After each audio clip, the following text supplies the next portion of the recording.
नमस्कार। ये वीडियो पाठ जित जित मैं निरखत हूँ का चौथा भाग है। इससे पहले हमने 3 वीडियोस में अ, पहले का कवर कर लिया है, तो हमें आगे पढ़ना है इस वीडियो में।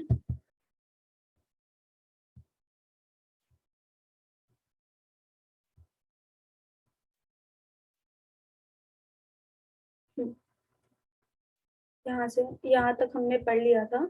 इसके आगे से हमें यहाँ पे पढ़ना है इस वीडियो में। रश्मि वाजपेयी ने एक सवाल पूछा है। अपने शागिर्दों के बारे में बताएं। कौन है ऐसा जिनके बारे में सोचकर आपको लगता है कि कुछ करेंगे।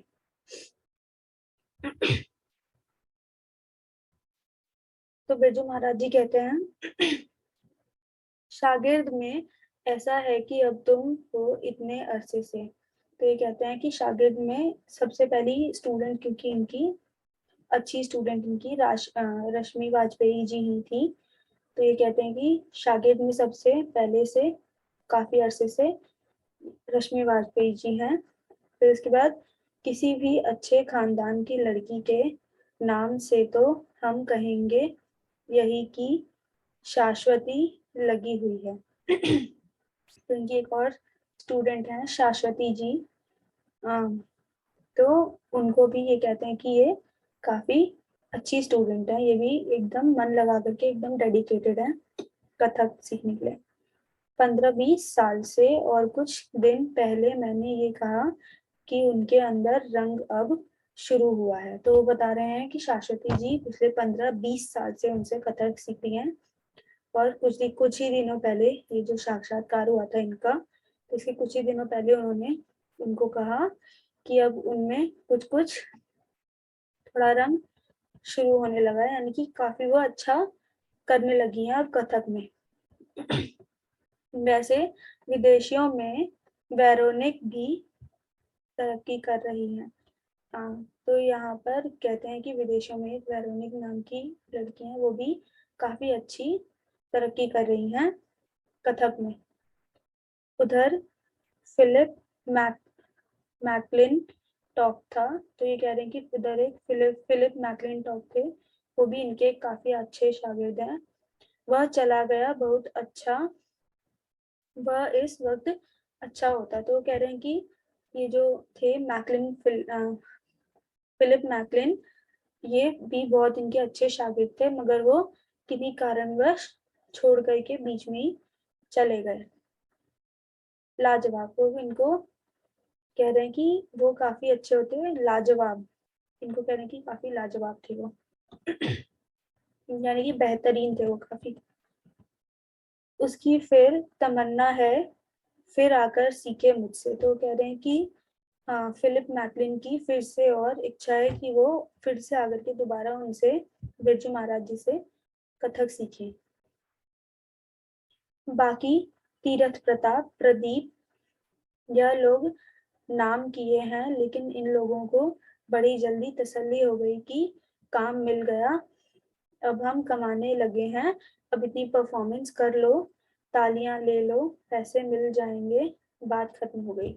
तो वो यहाँ पर इनके और कुछ शागिर्दों के नाम ले रहे हैं, जैसे कि तीर्थ प्रताप और प्रदीप जी। तो वो कह रहे हैं कि इन्होंने भी नाम किया है, मगर इन्होंने बहुत ज्यादा एकदम डेडिकेशन लगा करके कथक नहीं सीखा है। इनको बस काम चलाओ, अगर मिल गया है, आ गया है, तो उन्होंने इन्हें लगा कि अब काम मिल रहा है तो फिर अब सीखने की क्या जरूरत है। तो उन्होंने इतना परफॉर्मेंस पे ध्यान नहीं दिया। तो जो भी है उनका उनका मानना यह है कि पैसे मिल जाए, तालियां मिल जाए, वही बहुत अच्छी बात है। तो वही उनके बात खत्म हो गई। कला के लिए सच्चे दिल से परेशान होने वाले बहुत कम लोग रहते हैं, जो कि उसे आगे बढ़ाएं बहुत कम है। तो कह रहे हैं कि कला के लिए जो सब सच्चे दिल से चाहते हैं कि हमें अच्छे से किसी चीज पे मास्टरी करनी है, किसी भी कला के ऊपर मास्टरी करनी होती है, तो फिर वो कितना भी प्रैक्टिस कर लो तो कुछ ना कुछ नया मिल ही जाता है। तो वो कह रहे हैं कि जो सच्चे दिल के से प्रेमी होते हैं कला के, वो बहुत कम लोग रह गए हैं आजकल के जमाने में, कि मतलब जो उसको आगे बढ़ा पाए, जो क्योंकि वो सीखेंगे, कई बार सीखेंगे तो अपनी ही गलती से कई कई कई कई कई बार आदमी सीखता है। तो वो ये कह रहे हैं कि सच्चे कला के जो प्रेमी होते हैं वो अभी आजकल बहुत कम हो गए हैं। तो अब लड़कियों में तरक्की करने वाली सामने आने वालियों में शाश्वती है ही दुर्गा भी अच्छी तरक्की कर रही है। तो वो बता रहे हैं, उनके दो और शागिर्दों के नाम ले रहे हैं कि शाश्वती जी और दुर्गा जी भी काफी अच्छा तरक्की कर रही है। यह छोटी सी फैमिली की लड़की है, अच्छी स्थिति घर की नहीं है, पर उसका मन नाच के साथ जुड़ा हुआ है। तो बता रहे हैं कि इनकी ये बहुत ही छोटी फैमिली आती हैं, घर की आर्थिक स्थिति भी काफी अच्छी नहीं है, मगर फिर भी वो एकदम रम गई है नाच, मतलब डांस सीखने के लिए उनका एकदम मन जुड़ा हुआ है डांस के लिए, डांस के प्रति। अब सीखने को तो बहुत से लोग अभी भी सीख ही रहे हैं, और लड़कों में कृष्ण मोहन, राम मोहन को जितना बढ़ना चाहिए उतना में ध्यान नहीं है। तो कह रहे हैं, कुछ और शागिर्दों के नाम ले रहे हैं जो कि कृष्ण मोहन है, राम मोहन है। तो कह रहे हैं कि वो हैं, कर रहे हैं, सीख रहे हैं, मगर उनको जितना प्रोग्रेस करना चाहिए, जितना उनको बढ़ना चाहिए, उतना वो नहीं ध्यान दे पा रहे हैं। उनका ध्यान नहीं है डांस करने में अभी, मतलब नृत्य करने में, कथक करने में। यहाँ तक कि मेरे बेटे भी ध्यान नहीं देते। तो यहाँ बताते हैं कि यहाँ तक कि दूसरे लोग की तो बातें छोड़ो, मेरे खुद के बेटे भी ध्यान नहीं दे पाते हैं।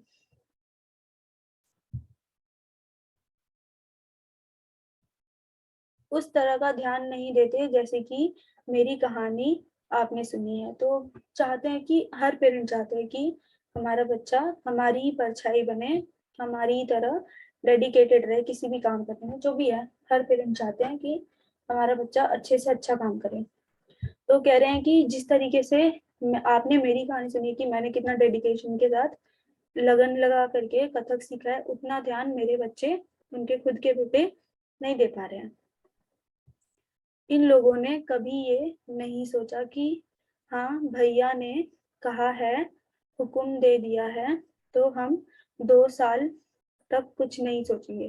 तो बोल रहे हैं कि अपने बेटे को ही बोल रहे हैं कि हाँ, मतलब इन्होंने अगर हुक्म दे दिया, भैया यानी कि बिरजू महाराज जी अपने आप को ही कह रहे हैं कि उनके जो बेटे थे उनको भैया बुलाते थे। तो कह रहे हैं कि भैया ने कहा है, हुक्म दे दिया, यानी कि जो हुक्म दे दिया कि तुमको ये सीखना है, कथक सीखना है। तो मतलब वो ऐसा कह रहे हैं कि वो इतना नहीं ध्यान देते हैं, वो लोग ये नहीं सोचते कि मैंने कह दिया तो एटलीस्ट 2 साल तक कुछ भी नहीं सोचेंगे, सिर्फ और सिर्फ कथक के अलावा, बस यही सोचेंगे। तो मतलब कथक ऐसा नहीं है उनके दिमाग में कि कथक के अलावा कुछ नहीं सोचेंगे। उस तरह का त्याग नहीं है, इतनी शक्ति ही नहीं है। मौज लेते हैं, नाचते हैं, तो उसे भी एक एंजॉय सोचकर कर लेते हैं। तो बता रहे हैं कि उनमें इतनी शक्ति ही नहीं है, उतना त्याग ही नहीं है, इतना डेडिकेशन ही नहीं है कि वो लोग इतना ध्यान दे पाए अपने अपना जो वो कला सीख रहे हैं, अपना जो आर्टिस्ट होते हैं। आर्टिस्ट कैसे होते हैं? जो लेजी आर्टिस्ट होते हैं, कहा जाता है कि लेजी आर्टिस्ट ने कभी भी कोई एक मास्टरपीस नहीं बनाया होगा। तो इसका मतलब यही है कि जो लोग सच्चे दिल से त्याग करके नहीं कर रहे हैं अपना काम, तो वो कहाँ से कर पाएंगे? तो मतलब कह रहे हैं कि इतनी त्याग ही नहीं है उन लोगों में कि वो सीख पाए, इतनी शक्ति ही नहीं है। और वो लोग अगर सीखते भी हैं तो फिर सिर्फ और सिर्फ एंजॉयमेंट के लिए सीखते हैं, एंटरटेनमेंट के लिए। तो जाते हैं, डांस करते हैं, एंजॉय करते हैं, और मतलब इतना तक ही इनका सीमित है कथक के प्रति मन। क्योंकि देश विदेश तो मैं बहुत गया, जर्मनी, जापान, हांगकांग, आलोस, बर्मा। तो बता रहे हैं देश विदेश तो वो बहुत ज्यादा जा चुके हैं, जैसे कि हांगकांग, जर्मनी, जापान, बाकी इत्यादि देश। आगे बढ़ते हैं।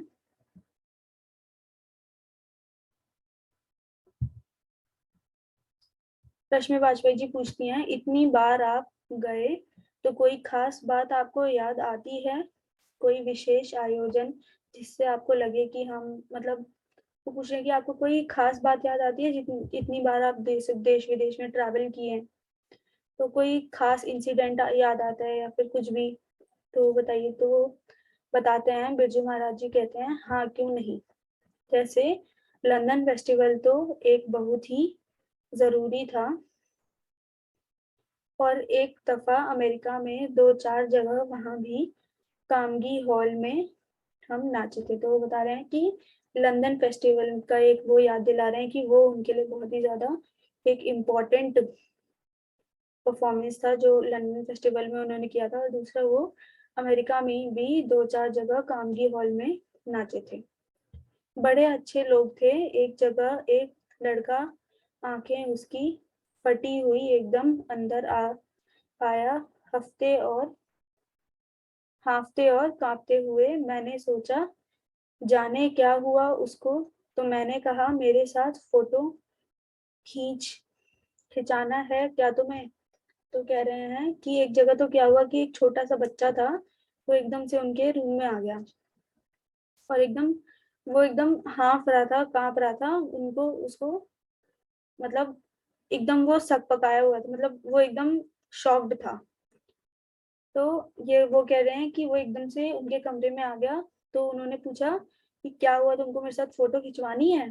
तो उसने उसका क्या जवाब था, यस यस। आप आप बेचारा बेहाल हो गया, अब लड़का तक बेहाल हो गया नाच देखकर। तो यह जरा मजेदार बात है। तो ये कह रहे हैं कि उस बच्चे ने बोला यस यस, हाँ, यानी कि मेरे को फोटो खिंचानी है। तो कहते हैं कि अगर एक छोटा सा बच्चा भी इतना ज्यादा शॉक हो गया उनका नाच देख करके, तो ये बहुत ही एक गर्व की बात है एक आर्टिस्ट के लिए कि एक छोटा बच्चा भी उनको देख करके एकदम उसको अच्छा लगा उनका डांस। पाकिस्तान में कोई खातून थी, पूरे हॉल में उन्हीं उनकी ही आवाज आए सुभान अल्लाह। तो बता रहे हैं कि पाकिस्तान में जब उनका एक परफॉर्मेंस हुआ था, तो वहां की एक खातून थी, खातून मतलब औरत, तो वहां की एक औरत थी।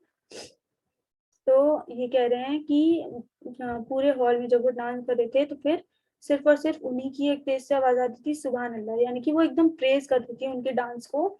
जो भी वो डांस करते थे उनको इतना अच्छा लग रहा था कि वो प्रेज करती थी एक ही बार में कि वाह वाह, मतलब सुभान अल्लाह। मतलब मेरे नाच के आशिक तो बहुत हैं। तो वो कहते हैं कि मेरे डांस के दीवाने तो बहुत सारे लोग हैं, मेरे आशिक भी हैं, मगर मैं नाच की वजह से हूँ, इसलिए आशिक तो नाच के ही होते हैं। मैं तो बेचारा उसका असिस्टेंट हूँ, उस नाचने वाले का। तो वो बता रहे हैं कि मेरे आशिक भी हैं, मगर असली आशिक तो मेरे नाच के हैं, मैं तो सिर्फ उस नाच का असिस्टेंट हूँ।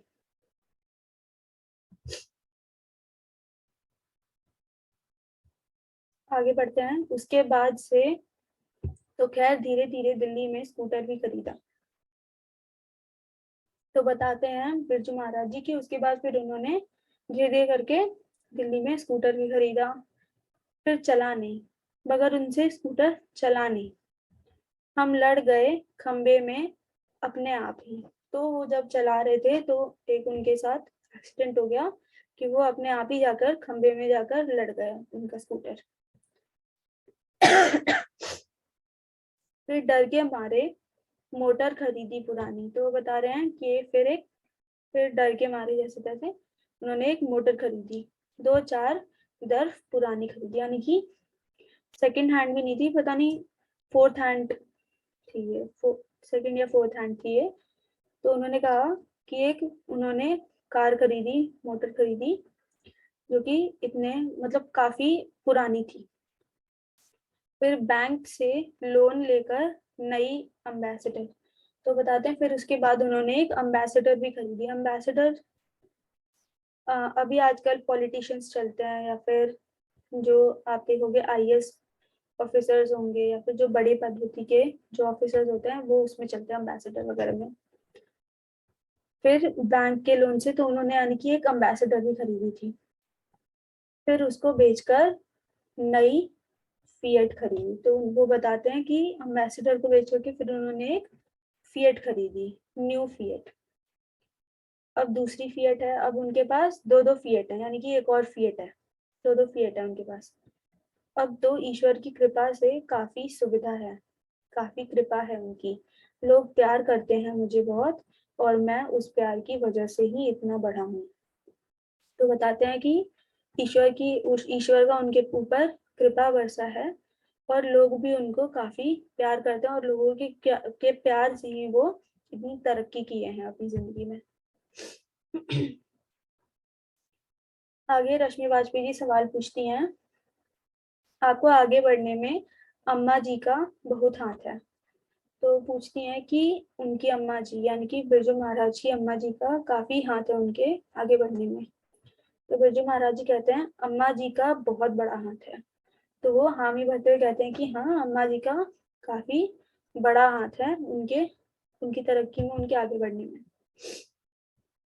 अम्मा जी ने तो शुरू से उन बुजुर्गों की तारीफ कर करके मेरे सामने हरदम कि बेटा वो ऐसे थे, उनको कम से कम इतना नाम तो याद था उन बुजुर्गों का। तो वो उनकी जो अम्मा जी थी, वो उनके सामने उनके जो पूर्वज थे उनकी खूब तारीफें करती थी कि वो ऐसे करते थे, वो वैसे थे। तो उनको कई पीढ़ियों के बुजुर्गों के नाम याद थे उनकी अम्मा जी को। अभी आप दूसरे किसी से पूछें घर में तो उन्हें नाम भी नहीं मालूम था कि कौन थे। तो अभी अगर दूसरे किसी से पूछ लें पुरानी पुरानी पीढ़ियों के, तो उनको भी नाम नहीं याद होगा, मगर उनकी अम्मा जी को कई पुरानी पीढ़ियों के नाम याद थे। चाची शंभू महाराज की पत्नी, यानी कि अगर शंभू महाराज की पत्नी है, इनको वो क्योंकि उनके चाचा थे तो उनकी चाची के बारे में यहाँ पे बात कर रहे हैं। चाची से आप पूछे महाराज बिंदादीन के बाद पहले और कौन थे, तो उनको नहीं मालूम, ठुमरियां भी मैंने उनसे सीखी। तो बता रहे हैं कि अगर चाची जी से भी पूछें कि उनके पूर्वज थे महाराज बिंदादीन, तो उनके पहले कौन थे, तो उनको नहीं पता होगा। मेरी वाकई गुरुआइन थी, वो माँ तो थी ही गुरुआइन भी। तो कह रहे हैं कि वो उनकी जो माँ थी वो सच में उनकी गुरु जी थी, माँ के साथ साथ वो उनकी गुरुआइन भी थी। और जब भी मैं नाचता था तो सबसे बड़ा एग्जामिनर या जज मैं अम्मा को समझता था। तो वो कहते हैं कि जब भी वो डांस करते थे तो फिर वो हमेशा अपने आप को अपनी अम्मा से एग्जामिन करवाते थे कि वो किस तरीके से नाच रहे हैं, कुछ गलत स्टेप्स तो नहीं ले रहे। तो वो एग्जामिनर यानी कि उनकी अम्मा जो है उनको एग्जामिन करती थी, उनको परखती थी, उनको देखती थी। जब भी वो नाच देखती थी तो मैं कहता था उस उनसे कि मैं कहीं गलत तो नहीं कर रहा हूँ। तो कुछ बोलते हैं कि जब भी उनकी अम्मा जी उनका डांस देखती थी तो वो उनसे पूछते थे कि कहीं मैं कहीं गलत तो नहीं जा रहा हूँ, कुछ गलती तो नहीं हो रही मेरे डांस में। मतलब बाबूजी वाला ढंग है ना, तो वो चाहते थे कि मैं एकदम अपने बाबूजी का ही परछाई बन जाऊं। तो वो हमेशा इतनी प्रैक्टिस करते थे, तो जब भी वो प्रैक्टिस करते थे, डांस करते थे, तो उनकी अम्मा जी को वो जरूर दिखाते थे। और वो उनकी अम्मा जी से पूछते थे कि एकदम बाबूजी वाला ही ढंग है ना, मतलब उन्हीं की तरीके से नाच रहा हूँ ना, जिस तरह से वो एक्सप्रेशन देते हैं, जिस तरीके से वो स्टेप्स लेते हैं, तो वो एकदम सब कुछ सेम टू सेम उन्हीं की तरह है या फिर नहीं है, कहीं गड़बड़ तो नहीं हो रही। तो कहीं तो कहती नहीं बेटा नहीं, उन्हीं की तस्वीर को। तो वो बता रहे हैं कि मैं पूछा था कि कहीं गड़बड़ तो नहीं हो रही मेरे डांस में। तो वो बताती कि नहीं बेटा नहीं, एकदम अपने बाबू जी की ही वो तस्वीर थे। तो बोलती थी कि एकदम सेम टू सेम उनकी डिट्टो कॉपी हो आप। पर बैले वैले यह तो मेरा नया क्रिएशन है, वो हरदम ऐसे ही कहती रहती, और लखनऊ के जो बुजुर्ग थे उनसे भी गवाही ली मैंने। तो कहते हैं कि क्योंकि बैले वैले तो अब नया नया आया है, तो उन्होंने तो बाबूजी को कोई कोई बैले वैले करते हुए नहीं देखा है, ये तो मेरा क्रिएशन है। तो वो कहते हैं कि वो हमेशा ही ऐसे कहती कि नहीं एकदम बाबूजी की तरह नाच रहे हो, एकदम उनकी ही परछाई हो। मगर उनको भरोसा नहीं हो पाता था क्योंकि उन्होंने कभी देखा नहीं है उनको बैले करते हुए। तो लखनऊ में जो बुजुर्ग थे उनसे वो पूछवाते थे, उनसे भी पूछवाते थे कि मैं कैसा नाच रहा हूँ, चेंज तो नहीं लग रहा। तो वो बुजुर्गों से पूछते कि कोई चेंज तो नहीं लग रहा है, सेम एकदम वैसा ही है ना, कोई दिक्कत तो नहीं है मेरे स्टेप्स में या फिर कुछ भी। नहीं बेटा वही ढंग है, और तुम्हारा शरीर वगैरह टोटल ढंग वैसा ही है, बैठने का, उठने का, बात करने का, मतलब जैसा था उनका। तो बताते हैं कि नहीं बेटा एकदम सेम टू सेम आप डिट्टो वैसे ही अपने पिताजी की तरह, जिस तरीके से वो बैठते थे, उठते थे, बात करते थे, सेम आप उनकी परछाई हो, रिफ्लेक्शन हो। इंग्लिश में क्या बोलते हैं, रिफ्लेक्शन हो, मिरर रिफ्लेक्शन हो आप। बस यही। और जगहें तो बहुत थी आने जाने की, हम बहुत लोकप्रिय हैं बम्बई में, कलकत्ता में, साठथ के लोग भी अब बहुत चाहते हैं मुझे, और हर डांसर के लिए चाहे थोड़ी देर के लिए गलत शब्द इस्तेमाल कर लें। तो बताते हैं कि वो बहुत ज़्यादा प्रसिद्ध हैं बम्बई कलकत्ता में।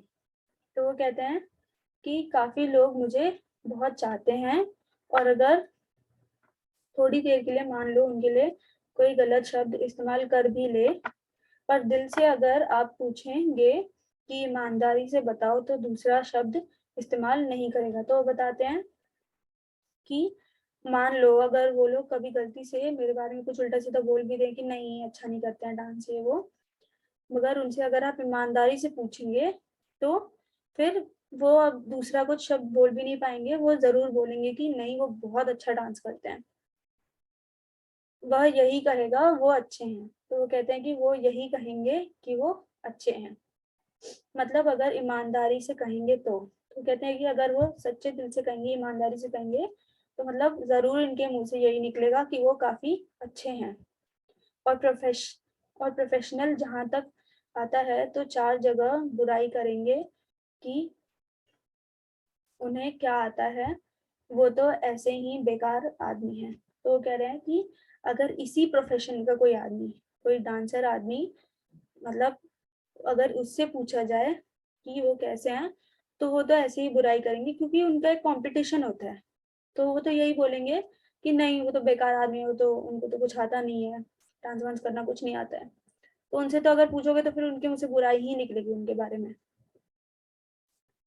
तो मुझे मालूम है इस चीज का, मुझे कोई द्वेष नहीं है शुरू से किसी के बारे में, जो करता है बढ़िया करता है, बस मैं अपना बुरा नहीं चाहूंगा, बस यही खास आदत है। तो वो कहते हैं कि इन सब से भी उनको कोई प्रॉब्लम नहीं है, उनको कोई दिक्कत नहीं है, उनको कोई आ, उनको कोई परेशानी नहीं है। वो कहते हैं कि मेरे को बस यही चाहिए कि मैं अच्छा रहूं, मैं अपने बारे में बुरा नहीं सोचूंगा, बाकी और सब सही है। बस यही वो कहते हैं कि मेरी ये एक खास आदत है कि सिर्फ मैं अपने बारे में सोचता हूँ, मैं दूसरे किसी के बुराई के बारे में नहीं सोचता, सिर्फ मैं अपने अपने बारे में सोचता हूँ कि मेरा सब कुछ अच्छा चले।